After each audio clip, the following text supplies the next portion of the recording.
Mheshimiwa Makamu wa Rais wa Jamhuri ya Muungano wa Tanzania, Mheshimiwa Waziri Mkuu, Mheshimiwa Spika wa Bunge la Jamhuri ya Muungano wa Tanzania, Mheshimiwa Jaji Mkuu wa Mahakama za Tanzania, Mheshimiwa Katibu Mkuu Kiongozi, Mheshimiwa wakuu wa vyombo vya ulinzi na usalama, waheshimiwa mawaziri na manaibu mawaziri mliopo, makatibu wakuu na manaibu waliokula kiapo na wale wengine wanaoendelea na utumishi, viongozi wa dini, viongozi wa vyama vya siasa mliopo, ndugu wanahabari, wageni waalikwa, mabibi na mabwana, habari za asubuhi. Na salamu mpya na wasalimu kwa jina la Jamhuri ya Muungano wa Tanzania. Mnatakiwa kuitikia kazi iendelee.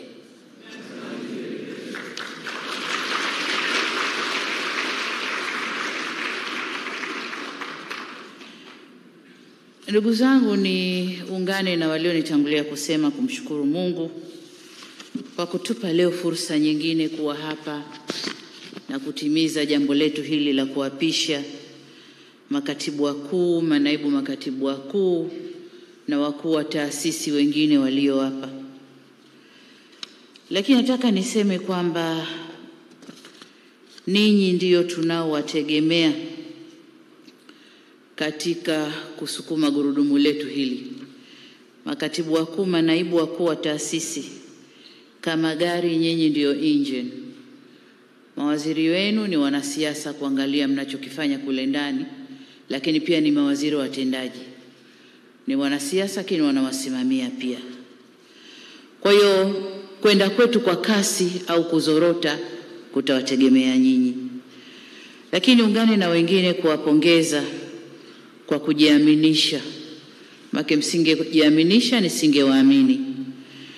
Na hatimaye mkapata uteuzi huu ambao leo mmeupata katika nafasi mbalimbali. Watanzania tunakaribia milioni 60 nadhani, na katika hao zaidi 1500 walikuwa wana sifa za kukaa pale mlipokaa nyie leo, lakini Mungu alielekeza kwamba nyinyi ndio mkae hapo leo. Niwaombe mkafanye kazi na kuwatumikia Watanzania bila ubaguzi kama mlivyowapa hapa. Mkawe msaada na sio bugudha au adha kwa Watanzania. Mkawe neema na sio kero na nuksi kwa Watanzania. Mkasimamie haki na sio udhalimu au dhuluma na unyanyasaji kwa wananchi wa Tanzania. Hiyo ndio kazi yenu ninayowatuma kwenda kufanya. Lakini niseme kwamba tumeunda mawizara pamoja na ofisi ya Rais, Makamu wa Rais na ofisi ya Waziri Mkuu, jumla 22, zenye makatibu wakuu kama 24 hivi na manaibu karibu namba hiyo hiyo. Lakini waliopo leo na walio hapa, waliopo wapo wote takriban, lakini walio hapa 7 ni manaibu makatibu wakuu 7 na manaibu makatibu wakuu 9 na wakuu wa taasisi 3. Lakini niliteua zaidi ya 3. Waliopaswa kuwapa ni 3. Walio hapa leo ni wapya au waliobadilishiwa majukumu. Lakini ni imani yangu kwamba upya wenu au kubadilishiwa kwenu majukumu hakutawafanya mwende mkafanye kazi kwa mwendo wa jongoo. Mtakwenda na kasi ile ile tunayoitaka. Sasa niseme kwamba kama nilivyosema kwamba makatibu wakuu na manaibu ndio wasimamizi wakuu wa shughuli za serikali, mkiongozwa na katibu mkuu kiongozi. Sasa naomba nitumie fursa hii tukumbushane yale. 2 tunayoyatarajia kutoka kwenu. 1. au kutoka kwenye sekta zenu. Nataka nianze na taasisi kubwa zaidi inayogusa wananchi wengi zaidi, TAMISEMI. TAMISEMI mbali ya mambo mengine, lakini mna jukumu la elimu na afya za Watanzania. Niwaombe muende mkaendelee na ujenzi wa miundombinu ya afya na ya elimu ili Watanzania wapate fursa zaidi za kuelimika, lakini pia kupata huduma za afya. La kunote kwenye miundombinu upande wa elimu ni shule za sekondari za wanawake. Zina bajeti maalum, naomba likasimamiwe, na tunatarajia kujenga shule 26 mpaka 2025, naomba hili likatimie. Pamoja na kuendelea kujenga hospitali za wilaya, lakini pia vituo vya afya na kumaliza maboma ya zahanati. Natambua kwamba kuna walimu wengi tu karibu 6,000 au zaidi ambao wameacha kazi au wamestaafu, wamefariki na sababu mbalimbali, na kunahitajika warudishiwe. Hawa ni wale ambao sio ajira mpya, ni replacement. Utumishi mko hapa, mwenye dhamana ya utumishi pamoja na TAMISEMI, naomba mkalitizame hilo. Walimu 6,000 warudishwe haraka ili wakatoe huduma kwa Tanzania. Lakini natambua pia kwa upande wa afya kuna ajira mpya za madaktari. Tumemaliza vituo vingi na hospitali, na bajeti ya mwaka huu ni kuweka vifaa kwenye vituo vyote na hospitali zote, lakini pia kuweka watumishi. Kwa utumishi na TAMISEMI mwende mkaangalie hilo la watumishi na vitendea kazi kwenye huduma za afya, lakini vile vile kwenye sekta ya elimu.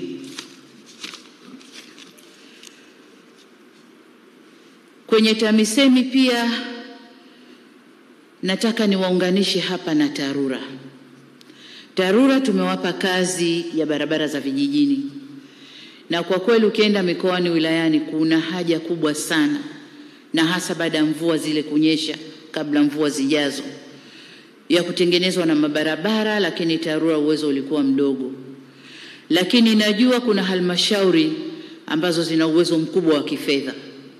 TAMISEMI na TARURA, angalieni njia mtakayoshirikiana. Kama TARURA wana ukosefu wa fedha, lakini halmashauri kuna fedha, hizo fedha zitumike kutengeneza barabara, na zile zitakazotoka hazina zitakwenda upande mwingine. Lakini kwa halmashauri zote zenye uwezo wa fedha, basi zitumike kutengeneza barabara katika maeneo yao. Haki za wananchi.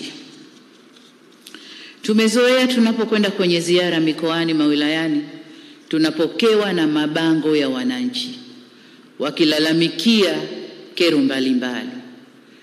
Na mabango yale mengine wala sio mambo au masuala ya kushughulikiwa katika ngazi za juu, ni masuala ya kushughulikiwa huko chini. Kwa naomba tunapokuja huko, mimi makamu wa rais, waziri mkuu, tukikuta bango basi ziwe issue za kitaifa, lakini sio mambo ya kushughulikiwa kule chini.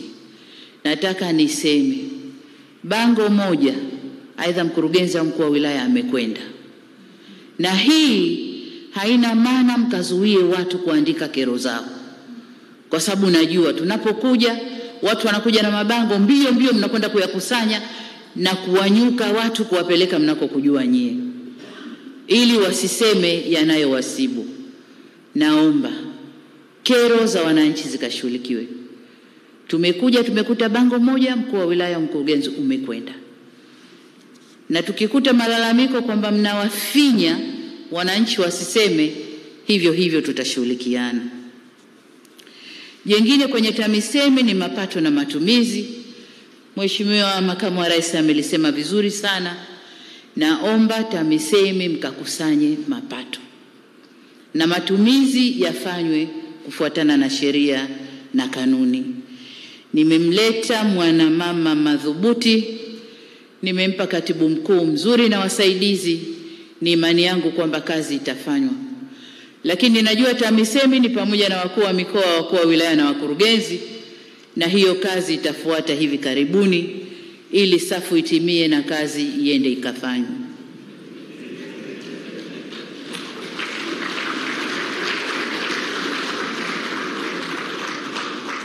Jamhuri ya Muungano wa Tanzania, nawashukuru. Kwa ujumla, TAMISEMI ni waombe mkaongeze usimamizi, mkasimamie mikoa na wilaya ili kazi iendelee. Ofisi ya Waziri Mkuu. Ofisi ya Waziri Mkuu, la kwanza nililolifanya ni kupunguza idadi ya makatibu wakuu. Nadhani kulikuwa na makatibu wakuu sio wawili, watatu, lakini nimeamua kuweka katibu mkuu mmoja atasimamia manaibu katibu mkuu wawili. Kwa sababu wakati wapo watatu mlikuwa mna kinyang'anyiro kikubwa cha voti, nani hasa afisa masuli pale. Sasa afisa masuli ni mmoja, watakao baki wako chini ya katibu mkuu. Lakini jengine kwenye ofisi ya Waziri Mkuu, kwenye ofisi hizi zenye ofisi binafsi kama ni ya rais, katibu mkuu, waziri mkuu, makamu wa rais, lazima kunakuwa na vote ya ofisi binafsi. Sasa ndani ya waziri mkuu vote ilikuwa inaendeshwa na katibu mkuu. Kwa waziri mkuu anapotiliwa pesa ya siasa, political fund, inakatwa nusu. Waziri mkuu anabakishiwa nusu, nusu ndio inakwenda kwa katibu mkuu kwa matumizi mengine. Hii sio heshima kwa waziri mkuu. Naomba mara moja mkatengeneze vote ya waziri mkuu ya ofisi binafsi kwa ajili ya matumizi yake. Lakini ndani ya ofisi ya waziri mkuu, vibali vya kazi. Wanaosimamia vibali vya kazi wamekuwa waungu watu. Wamegeuza mradi. Hapa ndio wanachuma pesa. Taka kibali cha kazi, mwekezaji atazungushwa mpaka akikipata zimeshamtoka dola 10,000, dola 8,000, dola 5,000. Kwa naomba sana hili mkalisimamie kwa weledi. Lakini jengine kwenye vibali vya kazi, anakuja mwekezaji, anawekeza sekta binafsi, anaweka pesa zake, anafungua insurance company kubwa, anakuja na wataalamu wake, pengine wawili, wengine anafuata sheria. Wataalamu wamepata miaka 3, anaomba tena kibali cha kazi. Weka Mtanzania. Huu ni mradi wake binafsi. Anaweka anayemwamini yeye kwamba akitia shilingi yake moja itazaa 1.5. Kwa nini mlazimishe lazima aweke mtu ambaye hamtaki? Na pengine huna skilled wa aina ile anayemtaka yeye. Huna. Basi afadhali mngemlazimisha, tangaza Watanzania waombe, angalie katika watakaoomba nani ana sifa.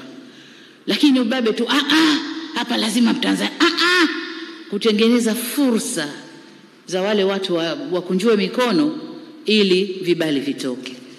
Naomba wanaosimamia sekta hii mwende mkatende haki.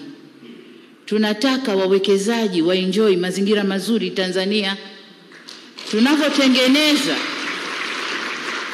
Tunavyotengeneza vidudedude vya aina hii, tunawarudisha nyuma. Makampuni yanafungwa, ndugu zangu, sio uongo. Yanafungwa na wanaondoka. Wakiondoka uchumi wetu unapungua, ajira inapungua, circulation ya pesa inapungua. Na hichi ndio kilio kikubwa kwa Watanzania, mifuko mitupu. Sasa tunazidi kutengeneza mifuko iweze kuwa mitupu. Naomba mkalisimamie hilo. Ndani ya ofisi ya waziri mkuu kuna kundi maalum la watu wenye ulemavu. Hili kundi tungeweza kuliweka kwenye maendeleo ya jamii, kwenye wanawake, watoto na wazee kule. Lakini kwa unyeti wake tumelinyanyua tukaliweka ofisi ya waziri mkuu. Naomba mkawashughulikie. Hawa watu wana manunguniko mengi sana. Naomba mkawashughulikie. Wasikilizwe na yanayowezekana yatekelezwe. Yasiyowezekana yaletwe juu, tuwazungumze kwa pamoja. Ndani ya ofisi ya waziri mkuu kuna wizara ya uwekezaji.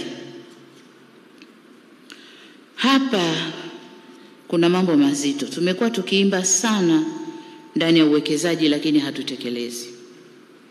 Tumekuwa tukiimba taasisi moja ambayo mwekezaji akiingia atapata utatuzi wa changamoto zote zinazomkabili. Lakini hatujafanya. Tunafutana tu. Hatujafanya. Na hili tumeliimba labda miaka 20 sasa hivi. Lakini haijawezekana. Kuna nini sijui.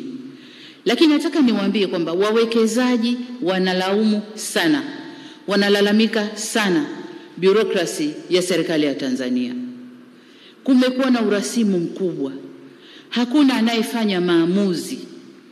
Akienda sijui kwa mfano mjengaji reli, akienda TRC anaambiwa anaenda wizarani. Akienda wizarani uwekezaji. Akienda kuna mzunguko. Lakini mbali ya hiyo baina serikali kuu na serikali za mikoa huko na wilaya hakuna coordination kabisa. Mwekezaji anachapa kiatu kwenda huko local authorities, anakuja juu, hakuna solution. Naomba sana mnaosimamia uwekezaji, Kitila Mkumbo uko wapi? Upo? Mwambe. Lakini na Kitila nawe biashara ndo huko. Mwende mkakae mlifanyie kazi hili. Mwambe umetoka huko unajua. Na wewe ni mmoja katika mlioyatengeneza haya ya urasimu na nini, sasa karekebisha.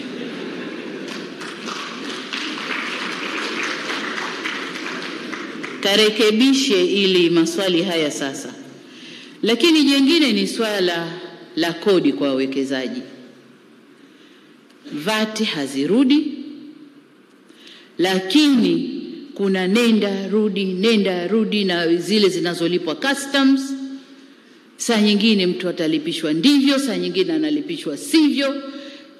Yaani mambo hakuna clear picture ambayo mwekezaji anasema nikifika Tanzania kodi ni line hii, labda vibali vya kazi ni line hii, kingine ni line hii. Kwa hiyo wametutwika chapa ya hatutabiriki. Ukimwambia mtu Tanzania kwambia they unpredictable bwana, unakwenda leo anakuambia hivi, ukisha kuingia umewekeza wanakuja na haya mengine. Kwa hiyo naomba sana au naagiza na wataka mkayashughulikie haya, mnyanyoshe haya. Mkinyosha haya uwekezaji utakuja. Juzi tu nilitoa kauli ya kodi, mambo ya kodi. Wawekezaji wengi, wafanya biashara wengi wanampigia katibu wangu na wasaidizi wangu. Mwambie mama tunataka kumuona, aje atuhakikishie tunataka kurudi Tanzania. Kwa hiyo watu wanataka kuja Tanzania, lakini kwa mambo yetu watu wanakimbia Tanzania. Naomba tuvute tena uwekezaji uje Tanzania. Tupate ajira, fedha izunguke, uchumi ukue. Kwa hiyo mambo ya kodi huko mwende mkawekane vizuri. Kuna mfano mwekezaji wa siku nyingi hapa Tanzania. Sijui kacheza kwenye mambo ya kodi huko, ndio hizo kodi za kurudia, kapigwa kodi kubwa tu. Kaja mara ya kwanza asikilizwe labda kunegotiate, hakuna lililokuwa, kaondoka. Kaja mara ya pili kakaa 2 weeks Tanzania. Yamekwenda yakanifika mimi nikiwa makamu wa rais. Nikamwita mtu wa fedha, njoo. Hebu huyu ameshakuja mara 2 na anataka kulipa. Kaeni mumsikilize, alipe aende zake, biashara iendelee. Kilichokwenda kufanyika sijui katishwa nini. Nadhani kaambiwa tutakupiga kosa la uhujumu uchumi. Kachukua jeti yake kaondoka. Hakulipa, tatizo liko pale na yeye kaondoka. Sasa tungemsikiliza, angelipa aondoke zake na huku biashara zinaendelea. Kwa hiyo naomba sana tukapunguze misuli kwenye masuala haya. Sisi ndio wahitaji wa wawekezaji. Pamoja na kwamba wao wanahitaji Tanzania wawekeze, lakini sisi tunawahitaji wao zaidi. Kwa hiyo kanyosheni hayo. Masuala ya ubabe na urasimu, rushwa, naomba nayo yakaangaliwe vizuri. Tusimamiane. tukasimamiane kwenye kufanya kazi. Tusisimamiane kwenye kujenga curtailing ya kutengeneza mirija ya kuvuta. Tukafanye kazi.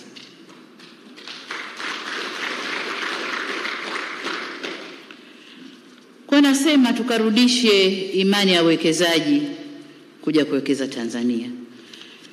Wizara ya Fedha na Mipango, nirudie lile nilolisema wakati tunapisha mawaziri, masuala ya mifumo ya makusanyo na matumizi ya fedha yakaangaliwe upya.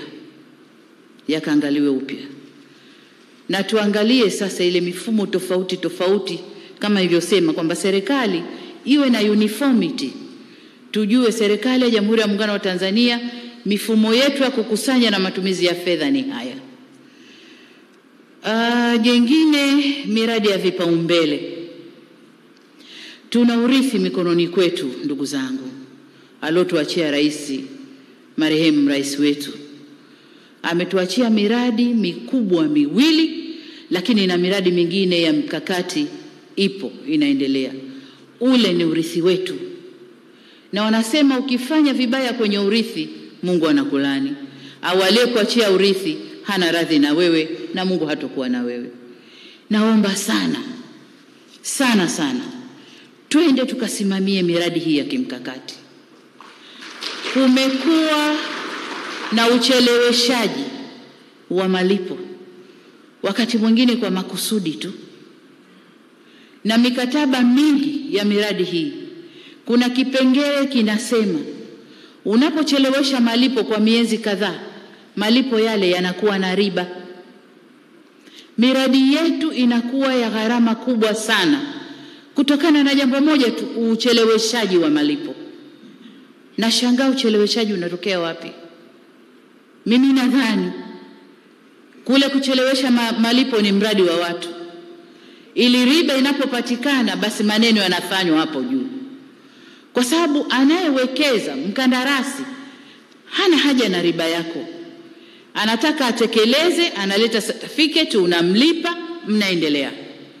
Wewe unapochelewesha, kwa sababu kama unajua kuna mradi unatekelezwa na kipindi hiki anatakiwa mkandarasi alete certificate, bila shaka kuna fungu umeshalitenga. Sasa unapochelewesha kwa makusudi ili tu malipo yale yatengeneze riba kwa serikali, sikuelewi. Ni kuongeza gharama za miradi, lakini pia ni ucheleweshaji wa kazi kwa mkandarasi. Watu wa fedha, kuna katibu mkuu mpya Tutuba, ulikuweko pale, umetoka umekwenda Mwanza, nimekurudisha pale. Unapajua nje ndani fedha palivyo. Nenda kasimamie. Lakini Kazungu pia, yuko wapi Kazungu? Ulikuwa pale umetoka, nimekurudisha. Kasimamieni na wenzenu mtakao wakuta hapo. Mkasimamie miradi iende vizuri. Kuwe na discipline. Fedha za maendeleo zitengwe za maendeleo yaende. Na nyingine zitakwenda kwa utaratibu uliopo. Kuna fedha zinazoombwa za miradi. Na heshimu concern ya kwamba kama kuna bilateral huko zimezungumzwa, zimeombwa fedha na zimekuja nchini, lazima zipite wizarani pale zikaangaliwe matumizi na nini, na kwamba Wizara ya Fedha nao wawemo katika mazungumzo na wasaini. Lakini kuna fedha ambazo ziliombwa kabla utaratibu huu haujawekwa, lakini zimelala pale Wizara ya Fedha, ruhusa haitoki kwamba hizo fedha sasa ziingie nchini na zitumike kwenye miradi. Amuweni, fanyeni maamuzi. Kama mmepitisha utaratibu na kuna mambo yalifanywa kabla, waachieni waende wasimamieni tu kwenye matumizi ya hizo fedha. Unazikalia iwe nini? Anayetaka kuleta anaomba, jamani fedha vipi? Ije isije? Mmekaa tu makaratasi yatoke, mmeakalia. Wewe una gain kitu gani? Nchi inapata kitu gani? Naomba na hilo nalo likatizame. Na naposema naomba, si kwa udhalili.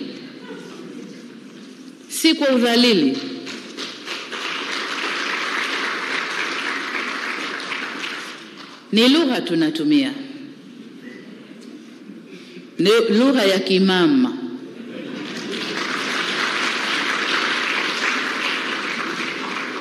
Kwa naomba kayatizameni haya ninayosema. Wizara ya Mambo ya Nje. Wizara ya Mambo ya Nje nimeweka mama shupavu, mama madhubuti anayejua wizara nje ndani. Lakini kuna katibu mkuu anayejua wizara vizuri. Najua umeshakaa nje kutuwakilisha kwa sana tu katika portfolio mbalimbali, na leo uko katibu mkuu. Lakini katibu mkuu nitakusaidia kazi moja hii ya uchifu wa protocol. Naomba tukae tusaidiane, tutafute chief of protocol ili ujikite kwenye kazi yako sasa. Lakini niseme kwamba mna kazi kubwa ya kwenda kukuza mahusiano na mataifa ya nje. Na Mheshimiwa Waziri, wewe hodari sana kwenye hili. Na ndio maana nikaona nikurudishe.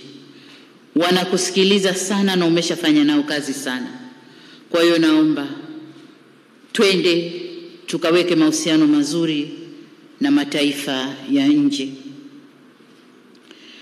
Kuna msemo wa Kiswahili unasema ukitaka kufika haraka nenda na nani? Peke yako. Nenda peke yako, sio? Na ukitaka kufika vipi uende na wenzio? Ukitaka kufika mbali uenda na wenzio. Lakini ukitaka kufika haraka nenda peke yako.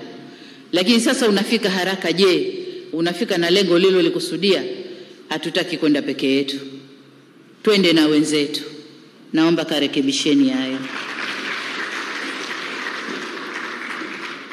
Wizara ya Mambo ya Nje mnafanya kazi kwa ajili ya Jamhuri ya Muungano wa Tanzania.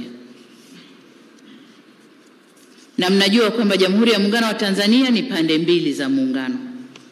Naomba mind zikae hivyo kwamba nyinyi mpo kwa Jamhuri ya Muungano wa Tanzania, pande zote za muungano. Na hili ni kwa mawaziri na makatibu wakuu wote. Kwa sababu viapo vyenu hapa nilikuwa nawasikiliza. Nitakuwa mtiifu kwa Jamhuri ya Muungano wa Tanzania. Ingawa setup yetu kuna serikali mbili tofauti, lakini unatakiwa kuwajibika kuhakikisha pande zote zina mambo yanakwenda vizuri. Na ni simple tu kwamba upande wa pili shirikiana na yule aliyeko kwenye sekta kama yako wa upande wa pili ili muende vizuri. Hivyo tu. Hakuna haja kuwekeana vigingi. Hii ya nini? Zanzibar. Bwana wa Zanzibar na wamezidi, hebu weka hapo. Shirikianeni, taifa liende pamoja. Wizara ya Biashara na Viwanda. Tunazungumzia Tanzania ya viwanda. Na kwa maana hiyo, maana ya Tanzania ya viwanda iwe clear kwa watu, iwe clear kwenye vichwa vyenu. Viwanda vingi sasa hivi vinakwenda mikoani huko chini na mawilayani. Kila tunakopita kunatengwa maeneo ya mikoa, wilaya, halmashauri, wanaweka viwanda vyao. Uratibu wa viwanda vinavyowekezwa kule ukoje? Hiyo ni kazi moja ya kufanya. Mnatakiwa kuwa na kanzidata ya viwanda vyote vya Tanzania. Nini kina hali gani na nini kiko wapi? Hivyo, na changamoto zao ni nini? Unafuatilia, je, changamoto zinatatulika katika ngazi kiwanda kilipo? Hazitatuliki, wewe ukujua unafanyaje? Ndio kazi yenu. Sio tu kuzunguka na viwanda vya Dar es Salaam hapa. Mkipita kiwanda mbona hili haliko sawa, umepata na mtu wa mazingira pembeni, angalia kama hakuna kosa, kuna gari limemwaga diesel, mbona diesel limemwagika hapa, fine, $5,000. Hatuendi hivyo. Kwa hiyo viwanda, naomba concept ya EPZ ndani ya viwanda na uwekezaji pia, Pacha, Mwambe na Kitila. Concept ya EPZ iko wapi? Hata EPZ zilizokuwepo zinazofanya kazi zina changamoto kibao. Lakini kuna ma-EPZ yalikuwa designed mazuri tu, yamepotea kwenye hewa, hatujui status yao ikoje. Kama yanarudi au ndio yamepotea, tunatafuta hatujui. Kwa hiyo concept ya EPZ ililetwa ili watu waje waweke viwanda, Watanzania wapate ajira, pesa izunguke, uchumi wetu ukue. Naomba muwe serious kwenye concept ya EPZ. Swala la masoko, watu wanajitahidi kuzalisha sana, masoko yakoje? Tuwe tunajua kabisa, nyinyi na kilimo, mwaka huu tunategemea mazao kadhaa, tani kadhaa. Hizi tani hizi ni internal consumption, lakini hizi ziko tayari kwa soko la nje. Je, soko la nje ni lipi na wapi? Mmeongea nao vipi? Terms zikoje? Halafu mnawachia wakulima wanauza vitu vyao. Lakini sio kuacha tu mkulima kavuna, ana mahindi sijui madude gani yamekaa ndani, soko hakuna, kapeleka Kenya mpakani imezuiwa, sijui kapeleka wapi huku kafanywaje. Wizara mpo tu.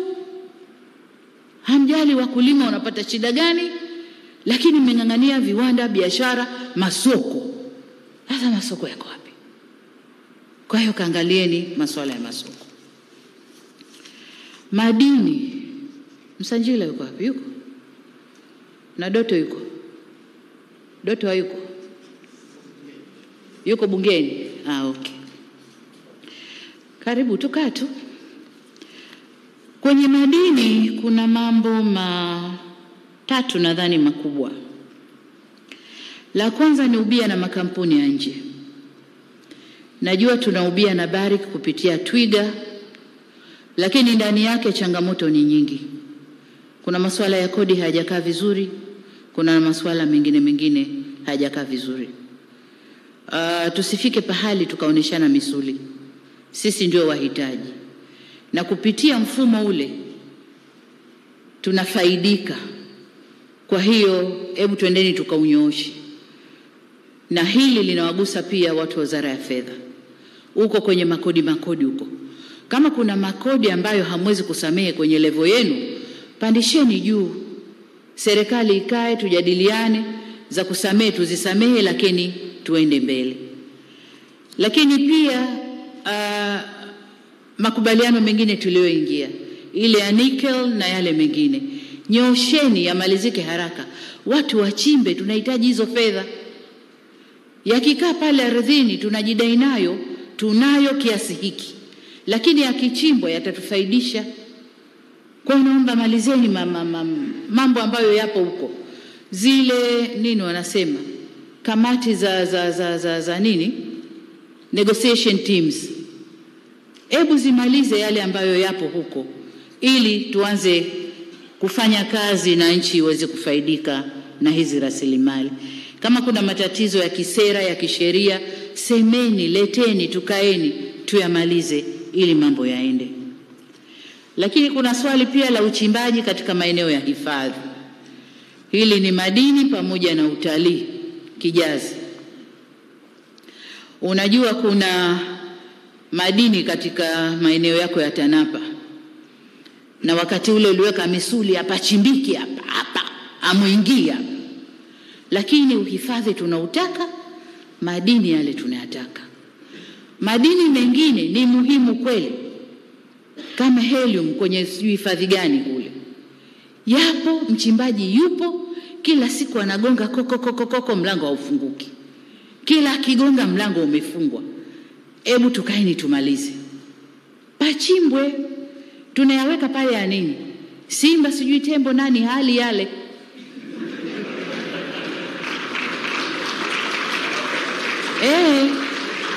Ingekuwa wanayala tungesema tunapunguza share ya wanyama wetu. Lakini hawali, yapo tu. Na kama ni kupunguza eneo, tuangalieni opportunity cost. Na ni cost ya kupunguza eneo la hifadhi au mbuga na cost ya kukosa kuchimba hayo madini. Tuendeni tukamalizane na hilo. Tulimalize ili tusonge mbele. Sawa? Katibu Mkuu Kiongozi, naomba unoti yote hayo. Kwa sababu hawaendi kukaa bila kuwashikia fimbo kidogo.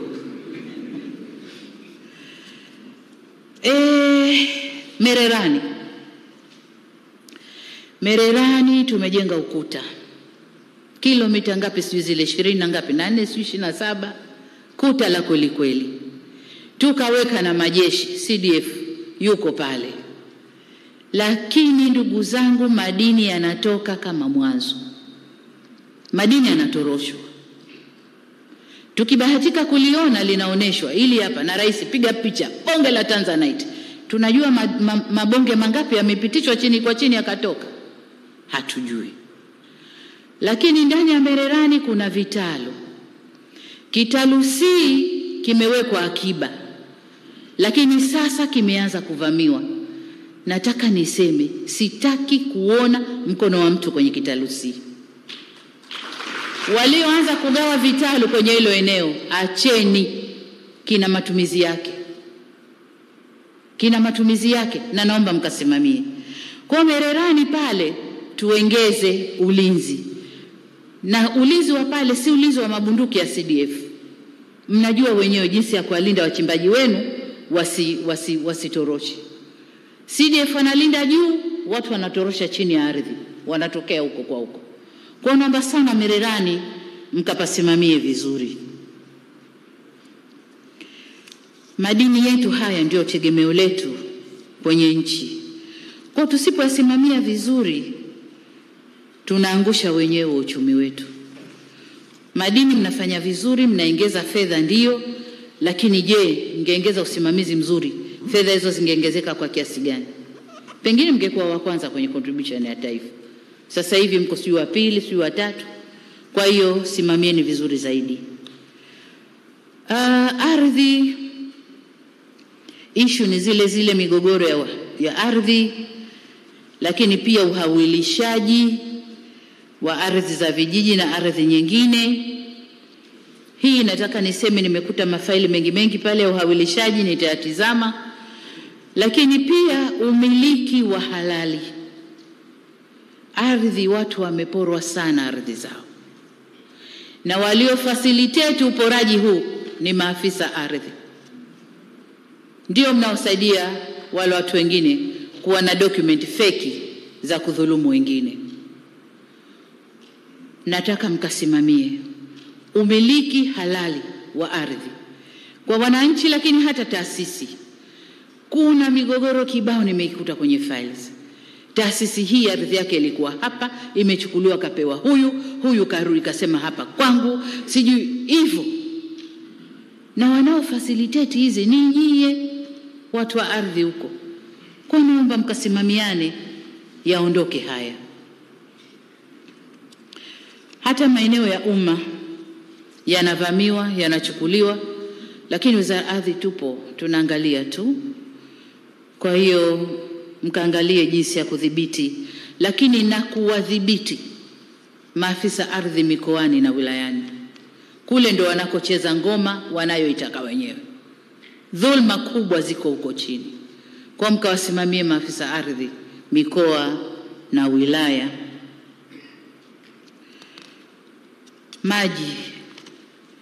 Maji hakuna compromise. Jua litoke au kukuche na giza, tunataka maji. 95% mijini, 85% vijijini mpaka mwaka 2025. Mtakwenda kufanya nini? Mtajua wenyewe. Mimi nataka kama ilani ilivyoagizwa, maji yapatikane. Najua mna miradi mikubwa. Mna mradi wa kutoa maji Victoria kule kuyaleta mpaka Singida na Dodoma. Kama ni ndoto, kama ni mradi wa kweli, nataka utimie. Nione maji yamefika Dodoma. Lakini pia najua kuna mradi wa upande huku wa Rufiji, na wenyewe kama ni story kwenye makaratasi, mimi nachotaka story ziwe za kweli, pamoja na miradi mingine midogo ambayo inapeleka maji kwa watu. Kinachotakiwa hapa ni 95% na 85% ifikapo 2025. Tuna deni kubwa sana kwa wananchi kwenye maji. Habari, utamaduni na michezo. mna mengi lakini ni kusimamia vyombo vyetu vya habari ndani. Nasikia kuna vyombo vya habari huko mlivifungia, sijui vijitv vya mikononi vile, vifungulieni, lakini wafuate sheria na miongozo ya serikali. Lakini vifungulieni, tusiwape mdomo wa kusema tunabinya uhuru wa vyombo vya habari, lakini mhakikishe kila mliyempa ruhusa ya kuendesha chombo cha habari anafuata sheria za serikali na kanuni ziwe wazi. Kosa hili adhabu yake ni hii, na mnakwenda kwa adhabu mlizoziweka kwenye kanuni. Tusifungie tu kibabe, wafungulieni, lakini tuhakikishe wanafuata kanuni na miongozo ya serikali. Lakini pia wasanii na wanamichezo, usanii na wanamichezo ni ajira. Kwa hiyo kila tukiwapa nguvu, tukiondoa changamoto zao, vijana wengi zaidi wanaingia kwenye hizo fani na wanaweza kujiajiri wenyewe na kupunguza mzigo kwa serikali. Kwa hiyo naomba muliangalie eneo hilo kwa mapana zaidi. Pamoja na kutunza mila, desturi na silka tamaduni za Tanzania. Hatuna utamaduni mmoja, tuna tamaduni nyingi, tuna makabila mengi, lakini kama Watanzania tukisimama nje unajulikana huyu Mtanzania. Kwa hiyo yale tuendeleze kuyatunza. Elimu, sayansi na teknolojia, kama ilivyo afya, elimu iko hivyo hivyo. Ukamilishaji wa miundombinu kwenye sekondari, kwa sababu msingi inaenda TAMISEMI, sekondari zetu zile mwende mkasimame vizuri. Mnafanya kazi nzuri, lakini mnaweza mkafanya vizuri zaidi. Lakini pia kufanya tathmini ya elimu itakayomsaidia Mtanzania. Kuna baba pale bungeni anaitwa Kishimba, akisema watu wanacheka, lakini mimi wanamsikiliza vizuri.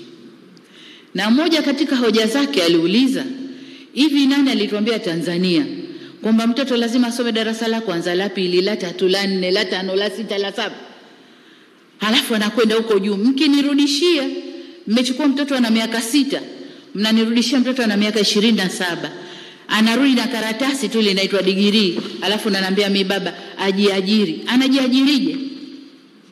Kesha sahau kulima, alikuwa kwenye mwendo wa shule huko na masekondari na vyuo, kesha sahau kila kitu cha kijijini. Na unampeleka, humpeleki na nyenzo yoyote baada ya karatasi yake inaitwa degree. Halafu unaniambia ajiajiri. Anajiajirije? Aliposema watu mlicheka, naongeza huyu bwana mbunge gani kasema la maana. Tujiangalieni. Tujiangalieni. Mtoto wetu akitoka kidato cha 4 anakwenda kujisaidiaje? Sawa, tumejenga VETA na nini na nini, lakini VETA ni kukuza ujuzi wa msingi alionao, kumpandisha juu, akitoka hapo akajiajiri. Sio VETA ndio anakwenda anafundishwa msumeno unashikwa hivi, sijui kitu gani kinafanywa hivi. Mimi naomba tujiangalieni, mitaala yetu tuiangalieni. Tuangalie wote, sote sisi wa Tanzania, tuone mtaala utakao tupeleka mbele na utakao kuza taifa letu. Tuna viwanda vingi, skilled labor hatuna. Kwa hiyo elimu, nadhani mlitizame hilo, ukamilishaji wa mitaala ili tuende vizuri, lakini pamoja na kuangalia swala zima la historia yetu na kutumia lugha yetu ya Kiswahili kwenye elimu. Sasa hivi nchi za kusini mwa Afrika na Afrika Mashariki, Kiswahili ni somo katika syllabus zao, lakini na sisi wenye Kiswahili bado ni somo kwenye syllabus yetu. Sasa tunavyosema tunakuza Kiswahili, sijui, liangalieni vizuri. Ni mawazo kutoka kwangu, liangalieni vizuri. Msije mkasema rais kasema, nasema tuliangalie. Afya, pamoja na kazi nzuri inayofanywa mahospitalini, kwenye gereji zetu za watu, Tunashukuru kazi nzuri, na sasa hivi ndani ya Tanzania tuna viwango vizuri sana za huduma za afya. Viwango vile ambavyo tulikuwa tunavifuata nje ya nchi, sasa hivi vingi tunapata ndani ya nchi. Kwa hiyo tuna kazi ya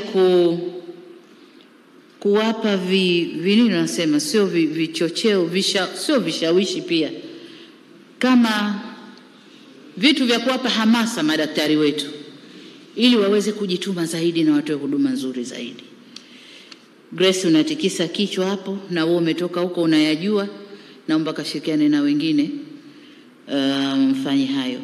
Lakini kuna swala zima la bima ya afya kwa wote. Linapigwa teke huku, linapigwa kichwa huku, linazungushwa huku. Wataalamu wamalize hili, watuletee serikalini tulijadili kwa pamoja. Linatekelezeka tulitekeleze, halitekelezeki tuone tunakwenda mpaka level gani. Lakini pia kwenye bima huku, kuna bima zinazofaidisha zaidi private sector kuliko serikali. Kuna mambo katikati hapo kwenye masuala ya bima. Waziri, katibu mkuu na wenzenu, nendeni mkayasimamia hayo. Mzungumze lugha moja. Sio huyu anazungumza kuna tatizo, huyu anasema hakuna tatizo, kila mtu kwa interest yake. Kasimamieni swala la bima. Watanzania wanakata bima zao za afya, wakifika kule huduma hakuna. Kama hana bima, anatakiwa si dawa kanunue, ni kitu gani kanunue. Kwa hiyo kalitizameni hilo. Jengine ni swala la dawa kutoka MSD. Kuna upungufu wa madawa. Kama MSD wana dawa kamili, huko kwenye mawilaya na mikoa kuna upungufu wa madawa. Kila unapokwenda unasikia kuna upungufu wa madawa. Sasa ni mawili. Aidha TAMISEMI hamtengi fedha vizuri, mna madeni, mkienda MSD mnakatwa, kwa hiyo mnapewa dawa ambazo pesa yenu inatosha. Moja. Au vinginevyo, kama mnaenda na pesa kamili na hamna madeni, dawa zinapotea katikati. Au labda MSD hakuna dawa. Likatizamwe na hilo. Tatizo liko wapi? Na kwa nini tunaoneana aibu kuchukua hatua penye tatizo? Mimi najua kuna madawa yanapotezwa tu hapo katikati na waganga wafawidhi na waganga wa mikoa na wilaya. Kuna madawa yanapotea hapo katikati. Kalifanyeni kazi, wananchi wapate dawa. Juzi tuko msibani kwa marehemu Rais Magufuli. Mwananchi anasimama anazungumza tatizo la ukosefu wa dawa, hasa kwa wazee. Tunasema wazee sisi tunawapenda, tunawatunza, dawa bure. Anasema hakuna cha dawa bure. Tunanunua tena maduka ya nje, sio maduka ya ndani ya hospitali. Kwa hiyo kalitizameni hilo. Swala la COVID. Na kusudia niunde kamati ya wataalamu. Waliangalie swala la COVID kwa upana wake. Waangalie remedies tunazoambiwa tusaidia kwa upana wake kitaalamu kabisa. Halafu watushauri serikali. Halifai kulinyamazia, aidha kulikataa au kulikubali bila kufanya tafiti ya kitaalamu. Tutafanya tafiti ya kitaalamu, tutaonda wataalamu watuambie upeo wa swali au tatizo hili lilivyo, na hayo yanayopendekezwa na ulimwengu kuja kwetu, je, yakoje kitaalamu kwa utaalamu wetu ndani. Kwa nakusudia kufanya hivyo kwenye upande wa COVID. Hatuwezi kujitenga kama kisiwa, na hatuwezi tukupokea yanayoletwa bila kuweka cha kwetu, bila kufanya utafiti wa kwetu. Rais Kikwete alituambia akili za kuambiwa. Kwa hiyo tuweke na zetu, tuwe na msimamo maalum unaoeleweka. Sio tunasoma mambo ya COVID ulimwenguni, Tanzania haieleweki. Tueleweke, kama tunakubali, tunakataa, tunafanyaje? Tueleweke. Kilimo. Na nyinyi mambo ni mengi pia, kayaangalieni huko. Nafurahi kwamba sasa pembejeo na nini kelele zimepungua. Lakini kuna mambo hayo ya madudu hayo yanokuja. Manani yanaitwa makwelea? Nzige. Manzige hayo jinsi ya kucontrol, na tumeambiwa yapo kwa sana hapo jirani, na kwa hivyo na kwetu yatakuwa yapo kwa sana. Mkulima akiweka nguvu yake ardhini anategemea avune, na ndio maisha yake. Kwa hiyo tuhakikishe wakulima wetu hawapati shida hiyo, pamoja na mazongezonge yenu mengine, vyama vya ushirika. Na waziri mkuu nadhani ndo kajitwika hilo kapu kichwani kwake, atakuwa nanyi katika swala la vyama vya ushirika. Tusinyonye nguvu za wakulima. Mkulima apate haki yake kama anavyoingiza nguvu zake. Uvuvi, wameitikia sana watu kwenye ufugaji wa samaki, lakini ukienda kwa ndani huduma bado haziko sawa. Mbegu au vifaranga vya samaki, hivi vya samaki pia vinaitwa vifaranga. Vifaranga sio kuku, vifaranga sio ndege, vifaranga ndege bwana, hizi mbegu za samaki. Mbegu za samaki hakuna. Mpango shahidi ana shamba kubwa tu la samaki, lakini anapotaka mbegu aidha azalishe mwenyewe, lakini huko kwa wataalamu huko haziko. Ukienda kwa wataalamu naambia kuna mfugaji yuko huko ndo ana mbegu anauza. Ukienda nazo quality control ya hizo mbegu hakuna. Watu wananunua mbegu wanaweka kwenye maji, hakuna kinachotokea. Gharama kubwa wameweka, hakuna kinachotokea. Kwa hiyo kama tunakwenda kwenye ufugaji huu wa samaki, tuwe serious na kwenye ufugaji wa samaki. Tunapozungumza blue economy, hii ndiyo blue economy kwa mtu wa chini ambaye anaweza kujiwekea kizimba chake hapo na akavuna samaki. Lakini pia maeneo ya baharini tumeharibu sana mazingira. Kwa hiyo sasa hivi samaki mpaka maeneo ya bahari kuu ndio tunaweza tukapata samaki. Kwa hiyo pia tunaweza tukatumia maeneo ambayo yapo tu hayana kazi, tukaweka vizimba, tukatengeneza uchumi wa buluu. Huu ndio uchumi wa buluu, ndio uchumi wa bahari, ndio uchumi wa maji, kuweka vizimba pamoja na mambo mengine. Mifugo hivyo, masuala ya ubora wa mbegu, lakini pia kusimamia masoko ya hawa watu. Wana mifugo, wanachinja quality, masoko nje. Ukienda Arabuni wanataka sana nyama kutoka Tanzania, lakini kiwango wanachokitaka sicho kiwango tunachozalisha. Uzalishaji wetu uko chini sana, lakini pia na quality. Wanasema tunapenda sana kuchukua Tanzania, lakini kidogo quality na hatupati jinsi tunavyotaka. Sasa hebu tuwekeni nguvu. Kwani kuna jambo gani kubwa? Si kwa mkulima tu kumfundisha. Mnenepeshe ng'ombe wako, mlishe hiki, anenepe, aingie kiwandani, achinjwe, atunzwe hivi, apelekwe. Wala hakuna gharama kubwa kwa serikali. Ni elimu tu kwa mfugaji.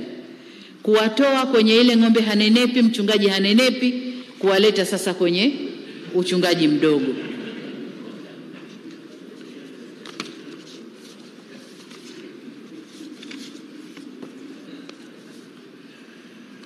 Ujenzi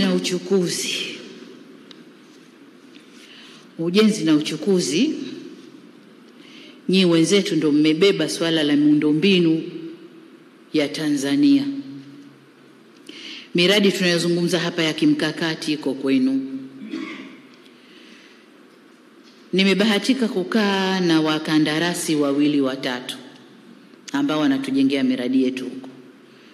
Manunguniko yao ni kwanza fidia zinachelewa sana. Wana sign contract leo, lakini kukabidhiwa ardhi hii endeleeni na mradi wenu inachukua muda.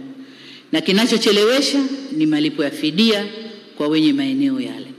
Moja. La pili, lile nilolizungumza, ucheleweshaji wa malipo, kwamba kila mkandarasi lazima alipwe na riba.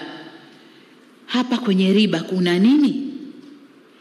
Wizara ya Fedha na nyinyi, kwa sababu mnajua kabisa mkandarasi anajenga, akifika loti ile tayari kuna pesa yake, ataleta certificate zinakaa miezi 6-8. Inapolipwa ina riba tayari imejicompile. Kwani lazima tulipe na riba? Na hii ni gharama kwa serikali. Kama ni manufaa kwa watu wachache, lakini gharama kwa serikali. naomba tulipe kwa wakati. Wizara ya Fedha na Miundombinu, tulipe kwa wakati. Halafu lingine, utoaji wa maamuzi unachelewa sana. Na ndio ile nilisema kuna mambo yako juu, kuna mambo yako kwenye local government.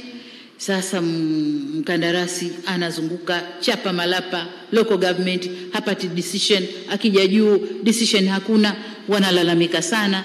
Na hilo nalo hebu kaeni vizuri. Na wameniambia tengenezeni bodi moja tu inayoshughulika na miradi yote ya ujenzi na nini, ili tunapokwenda decision zote zitoke pale. Lakini ukienda huyu hana decision, ukirudi huyu hana decision. Bureaucracy, makaratasi ni mengi mno, wanalalamika. Kwa hiyo litazameni na hilo.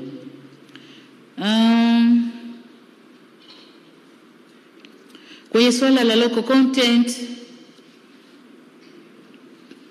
ipo inafanyika vizuri, lakini jitahidini kuhakikisha kwamba inakwenda kwa Watanzania. Kwa sababu kuna local content, Mtanzania ni shahidi, lakini mwenye kampuni ni wa nje, Mtanzania shahidi tu. Kwa pesa inakwenda nje zaidi kuliko kuzunguka ndani ya Tanzania. Lakini vivyo hivyo kwenye consultancy.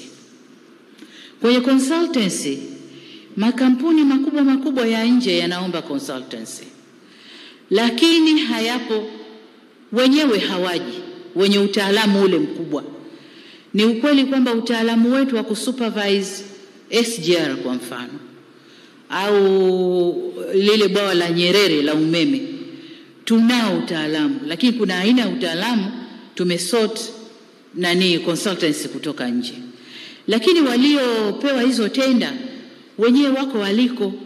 Hapa wana watu wao tu, na zikisha kulipwa wao wanachukua fedha, wanabaki wanawapa tu wale fedha ya kumwezesha kwenda hapo kwenye mradi na kurudi, na running cost ya ofisi hapa. Hakuna consultancy ya maana inayofanywa.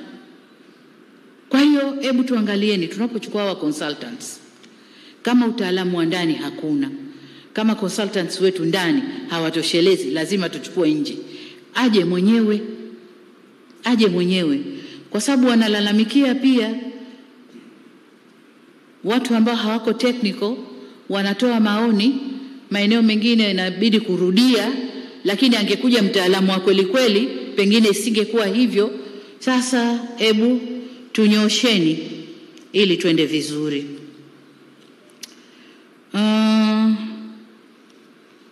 Jengine kwenye uchukuzi, tuna miradi ya kimkakati ambayo hatuisikisiki sana masikioni, kama swala la airport ya Msalato.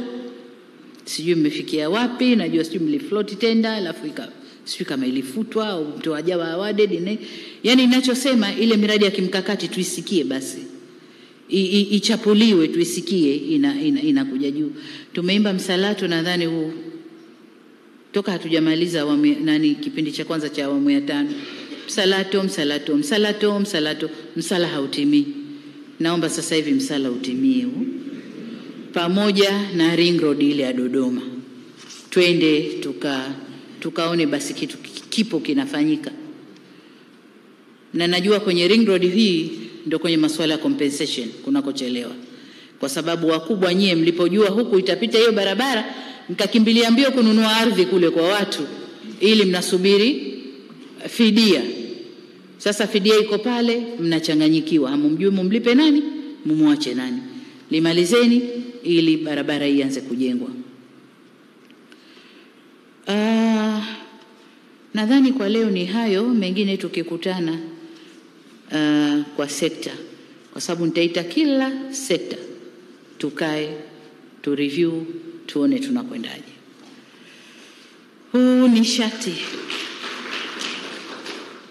Nishati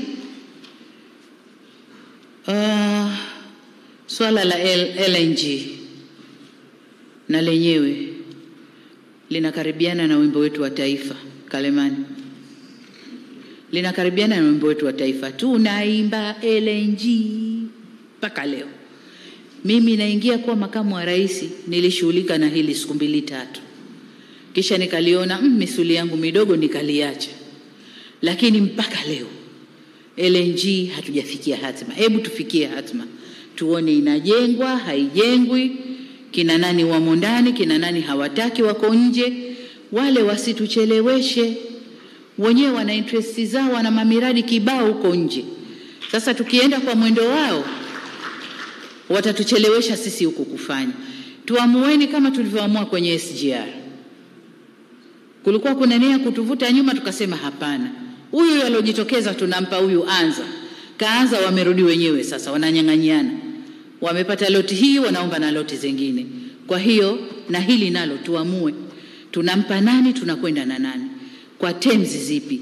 Hatuna utaalamu, tukodi wataalamu waje watusaidie. Sawa? Umeme vijijini, kufikisha na uenezaji wa umeme, hilo nalo, lakini kama nilivyosema, Nyerere Hydropower Project, hii ni urithi wetu na lazima tulimalize kama lilivyokusudiwa.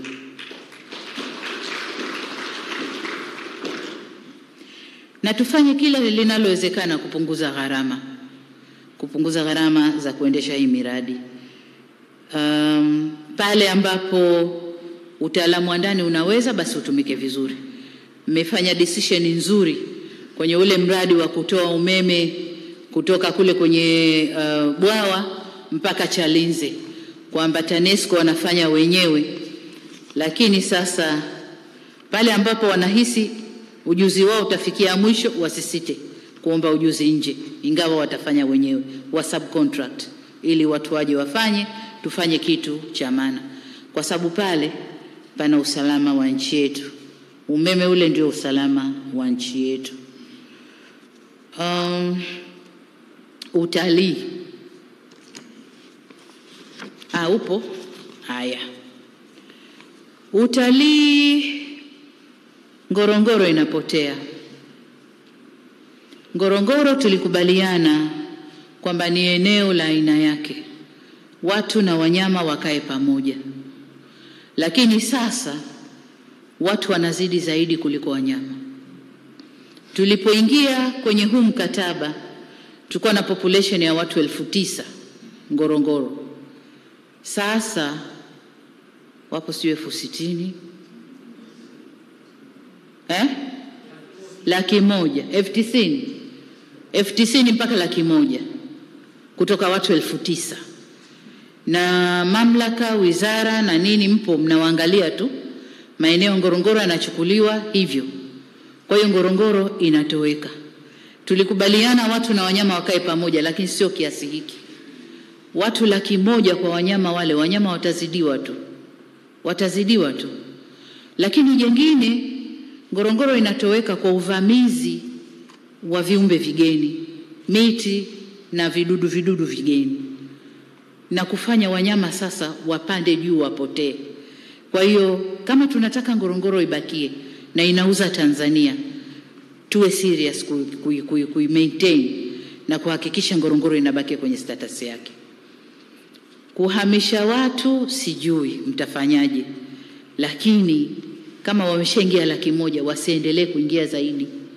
Lakini la kushangaza ni kwamba wengine wale wafanyakazi wa Ngorongoro pale wanakata maeneo na wanajenga, wanahamia humo ndani, wanastaafu na wanahamia humo ndani, na tunawaangalia tu na tunajua kwamba hili ni eneo la hifadhi.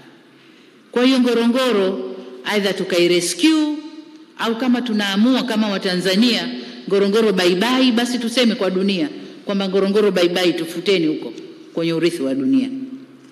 Lakini la pili, lile nilosema, uchimbaji wa madini kwenye maeneo yenu, na lenyewe kalitizameni. Lakini la tatu, utalii na COVID.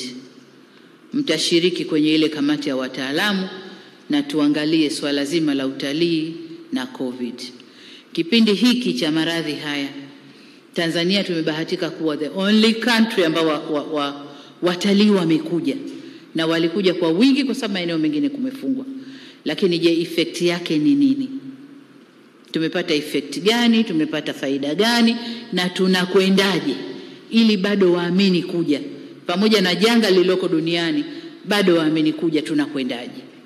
Kwa hiyo katika kamati nitakayoiunda, na ile swala la utalii litakuwemo. Kwa watendaji, kabla watendaji, mawasiliano, teknolojia ya habari upo. Swala la kwanza ni mkonga wetu wa taifa. Ile ni amana yetu, ilindwe na ilindwe vizuri sana. Lakini kumejitokeza sasa kila anayekuja kuwekeza kwenye mambo yake ya simu na yeye ana mkonga wake analaza. Ebu tuwe na tamko la kisera au la kisheria. Kwenye hii mikonga tunafanyaje?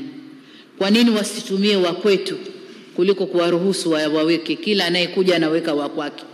Usalama wetu ndani ya nchi ukoje? Simameni hapo vizuri. Lakini jengine ni huduma za mawasiliano. Kulizuka rabsha juzi hapa masuala ya mabando. Wananchi wakawa mkalituliza, kalifanyeni kazi. Lisizuke namna ile. Mpo mnaangalia. Hawa watu wanakuja tu na mambo yao mpaka wananchi washtuke na nyie tena ndio mnashtuka. Hapana. Nendeni kakaeni nao mfanye kazi vizuri. Swala la coverage ya mawasiliano kwa Tanzania nzima, kwa maeneo ambayo private sector hazikufika, serikali tunajipangaje? Kwa sababu hawa wanakwenda maeneo yenye biashara, lakini kuna maeneo, kuna Watanzania wetu wanataka mawasiliano lakini private sector haendi. Sisi kama serikali tunajipangaje kwenye mpango kazi wenu? Tutakapoita sekta, nataka mje na hayo. Competitiveness ya TTCL na lengine liangaliwe vizuri, kwa sababu hili ndio shirika letu na tunategemea lishindane na mashirika mengine ya private sector. Kwa hiyo competitiveness yake ikoje? Tuangalie vizuri. Nini tutoe, nini tuache, nini turekebishe ndani ya TTCL ili lisimame vizuri. Hiyo ni kwa upande wa mawizara. Kwa upande wa taasisi mbalimbali, na hapa nimegusa chache, nyingi bado sijazitizama. Nitakwenda polepole, nitaziangalia polepole. Lakini nianze na TRA kidata. Wewe sio mpya kwenye TRA, unajua. Wito wangu au agizo langu kwenu ni kuacha matumizi ya mabavu na ubabe kwenye kukusanya kodi. Haisaidii. Inasaidia kwa muda mfupi. Nimepewa takwimu za zile task force zenu mnazoziunda, jinsi walivyokusanya. Lakini haiko sustainable. Kwa sababu mtakwenda, mtambinya mtu, mtamkamua, mtakusanya leo kiasi mlichotaka. Mtamtisha na kupiga hujumu uchumi, anaogopa kwenda jela, atajikwangua, atalipa. Lakini inewe unaua business yake. Anafunga business yake. Kesho na kesho kutwa nani anakulipa hiyo kodi? Kwa hiyo lazima muwe flexible. Lakini linalonishangaza mimi, hawa watu mnaowapigia miaka 5, 10 nyuma, anakuja na tax clearance ya TRA. Wanakuja nazo kila mwaka kapewa. Lakini mwambie ulikiuka hiki, ulikiuka hiki, lipa bilioni hizi. Alipokiuka hizi, wewe ulikuwa wapi? Ulikuwa wapi? Na kama alikiuka, kwa nini ulimpa tax clearance? Leo unamrudia, unampigia kodi tele za nyuma, aje alipe. Anashindwa, anafunga biashara kwa kuogopa kwenda jela. Naomba kalitizameni hili. Kodi tunazitaka. Na mimi nasema tena, mwende mkakusanye kodi. Lakini kodi za dhuluma, hapana. Hapana. Kwa sababu hata hizo hazitatufikisha mbali. Kwa nendeni katizame yuko task force zenu mlizoziunda na jinsi ya kukusanya kodi, jinsi ya kurudisha wafanya biashara, kutengeneza uigo mpana wa kukusanya kodi ili kodi ikusanywe. Najua kwa maamuzi yangu haya tutayumba miezi 3, 4, 5 hapa. Tutashuka kidogo, lakini watakaporudi wakaanza kulipa tena, tutapanda kwa wingi. Kwa hiyo naomba sana kalifanyeni hilo kazi. Alafu ndani ya TRA huko tutazungumza tukiitana sekta kwa sekta. TCRA Dr. Jabir Tumekukabidhi TSRA pamoja na kujua kimo chako. Lakini nimekutwika ili dude. Na nina hakika unaweza kwenda kufanya. Unaweza sana kwenda kufanya. Naomba kaisimamie TSRA. Masha Mshomba ni nani?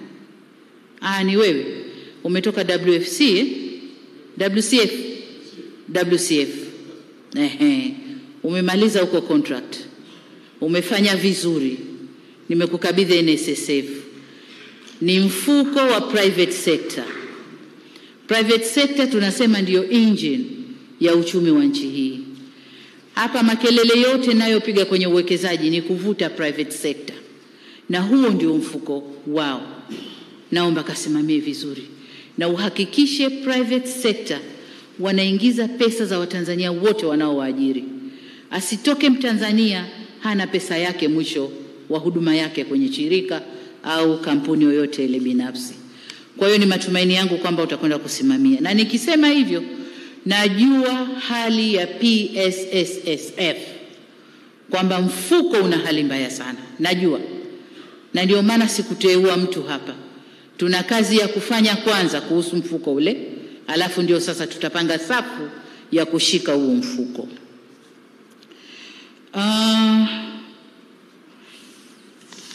Kwa wasimamizi wa mashirika TPA, Eric upo? Eric, ulikuwa Dar es Salaam kwa sababu moja au nyingine ukatupwa Mwanza, ukuvunjika moyo ukafanya kazi Mwanza. Na Mwanza umefanya kazi nzuri sana. Baada ya kuona ubadhirifu na yaliyopo hapa, nikasema nikutoe Mwanza nikulete Dar es Salaam. Imani yangu kazi ulioifanya Mwanza, Dar es Salaam utaifanya mara mbili. Unajuana na watu wa Dar es Salaam, lakini ndio wenyewe walikuondoa wakakutupa Mwanza. Nenda pale usiangalie mtu usoni. Najua ndani ya bandari kuna makundi mawili. Kuna kundi hili na kundi hili. Unakwenda pale huna kundi. Nenda kafanye kazi, simama kwenye mstari. Muda wangu ni miezi 6, Eric. Nitaangalia hali ya bandari inavyokwenda.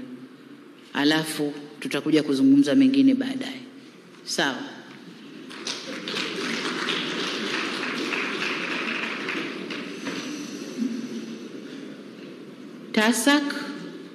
TASAC ni nani? Unaitwa nani bwana? Kaimu Mkeyenge. Ndio wewe. Ulikuwa TASAC humo ndani, si ndio? Unayajua madudu yenu mnayoyafanya TASAC.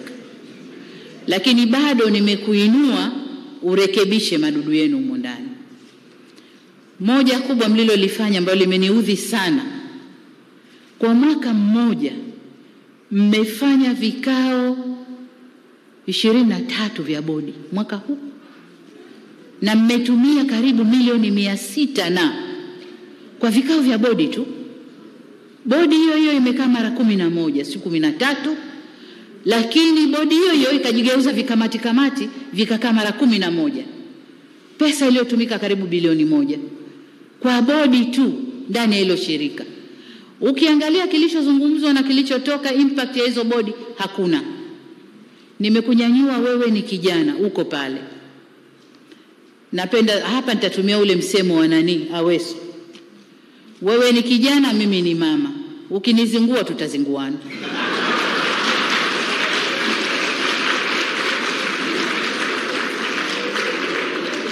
Nataka ukafanye kazi pale. Na sio kwenda kupandisha mabega kwa wenzio uliowaacha pale ndani. Kama mna makundi yenu uko ndani, nenda kapanguse makundi, fanya kazi. Tunataka TASAC izalishe, ichangie serikalini. Sio TASAC ile yenyewe tumeunda ichangie serikalini. Itoe huduma, ichangie serikalini. Unayajua vizuri ya mle ndani. Na nataka nikwambie, jina lako lilipotoka mitandao, siku ile nimelala saa 10 alfajiri.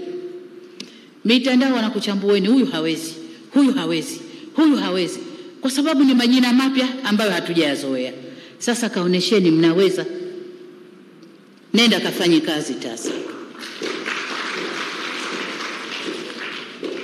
Madawa ya kulevya Musabila,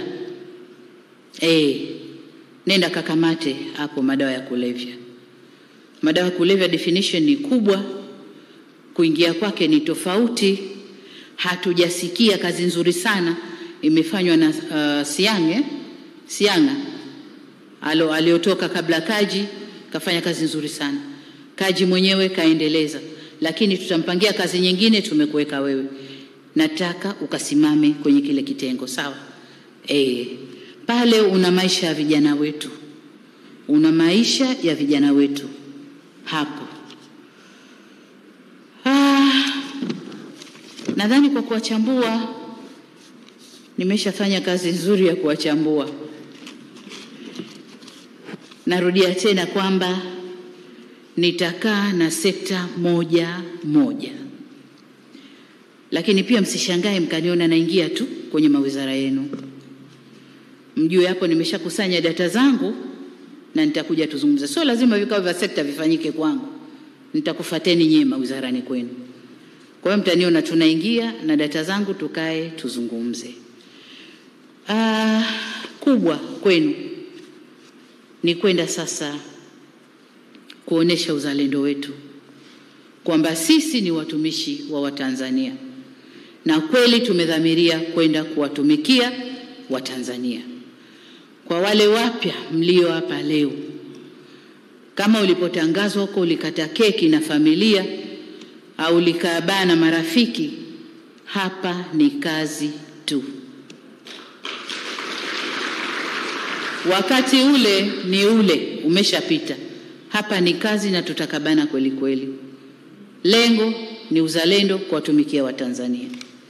Sasa atakaye kwenda akafanye maneno yangu hapa yalikuwa ni maneno tu ya juu jukwaa, ndio yale nilisema, wewe kijana, mimi mama. Naomba mkasimamie utekelezaji wa ilani ya Chama cha Mapinduzi. Sawa? Tukasimamie utekelezaji wa ilani ya Chama cha Mapinduzi ili wote tuweze kurudi tena hapa. Kenda mkibabaisha ilani, basi na wananchi wana maamuzi yao. Naomba sana mkasimamie yale yaliyomo kwenye ilani ya Chama cha Mapinduzi. Na najua usimamizi huu, utekelezaji huu unaendana na kupatikana kwa fedha, lakini pia masuala ya ubunifu. Mkawe wabunifu kwenye maeneo yenu. Mwingine anategemea hata kunyanyua mguu wake kuweka hapa, fedha haijatoka hazina. Wakati kuna mambo ukiwa mbunifu ndani umo unaweza ukatekeleza mambo mengi kwa ubunifu tu. Kwa inaendeni mkawe wabunifu kwenye maeneo yenu, mtekeleze mambo kwa ubunifu. Kwa hiyo ninachotegemea kwenu ni mafanikio, ndugu zangu, na sitegemei kwamba kuna mmoja wenu atakwenda kufanya uzembe wa makusudi. Lakini kama tulivyokuwa tukiaswa huko nyuma na marehemu rais wetu, nendeni kafanyeni maamuzi. Mnachelea sana kufanya maamuzi.